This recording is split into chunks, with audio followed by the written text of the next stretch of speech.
ମୁଁ ଦେଖିଛି ବହୁତ ଗୁଡେ ଲୋକମାନେ ୟୁଟ୍ୟୁବରେ ତ କାମ କରନ୍ତି, ହେଲେ କିନ୍ତୁ ସେମାନେ ନୂଆ କିଛି କରିବାକୁ ଡରନ୍ତି ବା ତାଙ୍କ ଫେସ୍ ଦେଇକି ଭିଡିଓ ବନାବାକୁ ଡରନ୍ତି। ଆପଣମାନେ ଯଦି ଡରୁଛନ୍ତି ନିହାତି ଭାବରେ ଭିଡିଓଟିକୁ ପୁରା ଦେଖନ୍ତୁ। ମୁଁ ଏହି ଭିଡିଓରେ ଆପଣମାନଙ୍କୁ ବତାବାକୁ ଯାଉଛି କି ଆପଣମାନେ କାହିଁକି ଡରନ୍ତି ଏବଂ କେମିତି ଆପଣ ନ ଡରିକି ଭିଡିଓଟି ବନେଇବେ। ଯାହାକି ଫ୍ରେଣ୍ଡସ୍ ଆପଣମାନେ ଦେଖୁଥିବେ ବହୁତ ଗୁଡେ କ୍ରିଏଟର ମାନେ ଭିଡିଓ ସୁଟ୍ କରୁଛନ୍ତି ତାଙ୍କ ଫେସ୍ ଦେଇକି, ସେମାନେ ତ ଡରୁନାହାନ୍ତି। ଆପଣମାନେ କାହିଁକି ଡରୁଛନ୍ତି ବା ଆପଣମାନେ ମତେ ମଧ୍ୟ ଦେଖୁଥିବେ, ମୁଁ ମଧ୍ୟ ନ ଡରିକି ଆପଣମାନଙ୍କ ପାଇଁ ମୁଁ ଭିଡିଓ ବନଉଛି, ଯାହାକି ଆପଣମାନେ ଦେଖି ମଧ୍ୟ ପାରୁଛନ୍ତି। କେମିତି ଆପଣମାନେ ଭିଡିଓ ବନେଇବେ ଫ୍ରେଣ୍ଡସ୍, ଚାଲନ୍ତୁ ଆମେ ଜାଣିବା। ୟୁଟ୍ୟୁବରେ ଭିଡିଓ ବନେଇବାକୁ କାହିଁକି ଡରୁଛନ୍ତି? ଆପଣ ଦେଖୁଥିବେ ବହୁତ ଗୁଡେ ଲୋକମାନେ ୟୁଟ୍ୟୁବରେ ଭିଡିଓ ବନଉଛନ୍ତି, ତାଙ୍କ ଫେସ୍ ମଧ୍ୟ ଦେଇକି ଭିଡିଓ ବନଉଛନ୍ତି। ମୁଁ ମଧ୍ୟ ଭିଡିଓ ବନଉଛି। କାହିଁକି ଆମେ ଭିଡିଓ ବନଉଛୁ ଫ୍ରେଣ୍ଡସ୍? ଆମେ ବି ମଧ୍ୟ ଯେତେବେଳେ ନୂଆ ନୂଆ ଷ୍ଟାର୍ଟ କରିଥିଲୁ ଆମକୁ ମଧ୍ୟ ଡର ଲାଗୁଥିଲା ବା ଲାଜ ମଧ୍ୟ ଲାଗୁଥିଲା।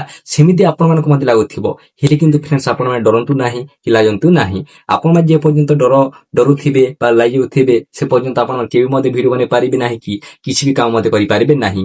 ଆପଣମାନେ ଯଦି ଏମିତି ଯଦି ଡରି ଥିବେ ତାହେଲେ କେହି ମଧ୍ୟ ଆପଣଙ୍କ କାମ ମଧ୍ୟ ସଫଳ ହେବ ନାହିଁ କି ଆପଣମାନେ ଆଗକୁ ମଧ୍ୟ ବଢିପାରିବେ ନାହିଁ।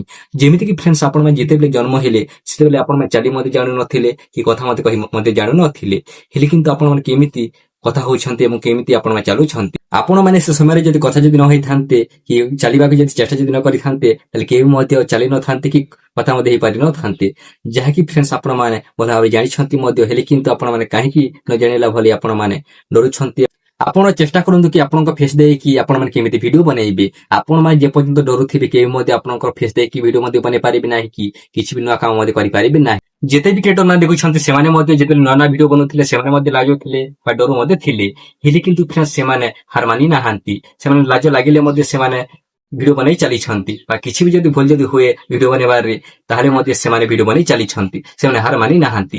ସେଥିପାଇଁ ସେମାନେ ବଡ ବଡ କ୍ରିଏଟର ହେଇଯାଇଛନ୍ତି ଏବଂ ସେମାନେ ମଧ୍ୟ ୟୁଟ୍ୟୁବରୁ ପଇସା କମାଉଛନ୍ତି।